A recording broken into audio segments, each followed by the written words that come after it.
I am speaking with Ryan Carr of Carr, Vineyard and Winery. Ryan's wines are going to be featured throughout the month of March. We're going to have them by the glass, we're going to have a tasting flight available, and of course by the bottle. They're all going to be offered at 20% off, so it's a great way to experience these wines and taste them, see which ones you like. And they'll be 20% off both in the store at the Wine Merchant and online at winemerchantcafe.com. So what is it about the farming side that you really enjoy, and how does that influence your winemaking? There's so much about the farming that I enjoy. The greatest part about winemaking in general in the business is the seasons, is that things just change. It's not doing the same thing every day, year, week after week, month after month. Every year you're doing something similar, but there's such a change throughout the growing season, from beginning with pruning, and you get bud break, and you're shaping and sculpting the vines all throughout the year, and finally leading up to the pinnacle, which is harvest, which is the most exciting time, and no sleep and just chaos and really a lot of fun. And then things slow down again, and it all starts over again. And every year is different in the vineyard. Every year there's a new challenge. This year we finally. What about this year with all the rain? Finally got rain. That's incredible. Everybody's asking, how does that affect the grapes? It's going to affect it dramatically. We've been dealing with all kinds of problems because of the drought, and each year a new problem shows up. Early harvests. This time last year I had bud break. And the vines haven't done anything this year because it's been raining so much and it's been so cold. So it's great. The difference between this year and last year is going to be day and night. The rainwater is going to be a big help, flushing the soils out. We haven't had rain like this since really 2005. Well, that makes sense. Yeah. Just getting all the minerals to really salt. So that's okay. been what we've been seeing a lot of, is the vines are starting to struggle more and more because salt content is starting to rise in the soil because we haven't had those nice flushing rains. And the well water that we use, it has high salinity. Fertilizers have salts in them, so salt content was building up, and now with a nice flush, it's going to help the vines tremendously. Does it have anything to do with the flavors in the grapes? It will affect a little bit, but the flavors in the grapes come more from the soils and the farming techniques, sun exposure, things like that, and obviously the varietal itself. It'll be interesting to see what this year brings. With more water comes great things, but also more issues. So we'll more than likely have higher mildew pressure this year, things like that, botrytis and stuff like that will more than likely be a big problem this year, in opposed to last year where so no matter what the weather's like, there's always a problem.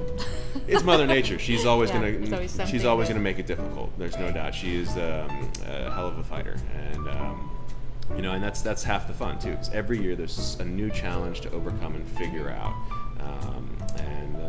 And you do the best you can every year, and you farm the grapes as best possible, and you get that great outcome. And every year is different, and that's the fun of wine. Is every vintage is different, and I love pouring multiple vintages side by side and seeing the effect of each year. You can really taste and feel what that year was based on the flavors of the wine. It must be fun now that you've been doing this, having the same label for so many years, that you can actually have some age on wines. It's and incredible. See what age does and see what we did a great event not too long ago.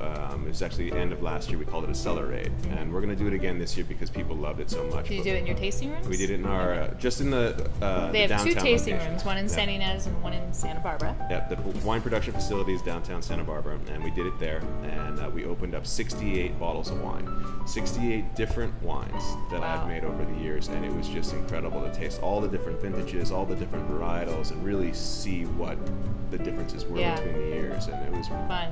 You can't do that when you're in the first 5 years, even 10 years. It's like there's not as much comparison. Yeah, and that's what this industry is all about: is patience and time, and There's a lot of wines out there, a lot of local winemakers that we've been featuring, a lot of talent. What sets you apart from others?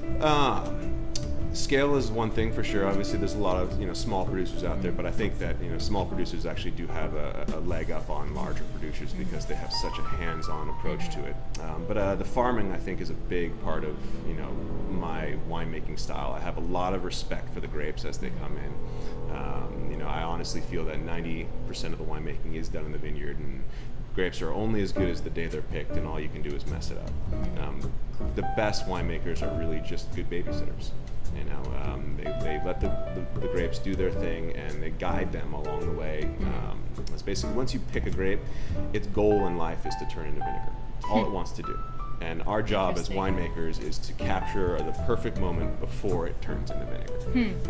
So, along the way, it's just slowly breaking down, day after day after day, and we're trying to find that sweet spot, that moment of alcohol and acid and sugar and delightful flavors that we can capture and put in a bottle. So that's where the science is, that moment of absolutely, as well as art. I'm not a Davis graduate, so I don't have a very clinical view of winemaking. I do respect the science behind it. I do use that science. There's no doubt, but I rely on my senses more than anything.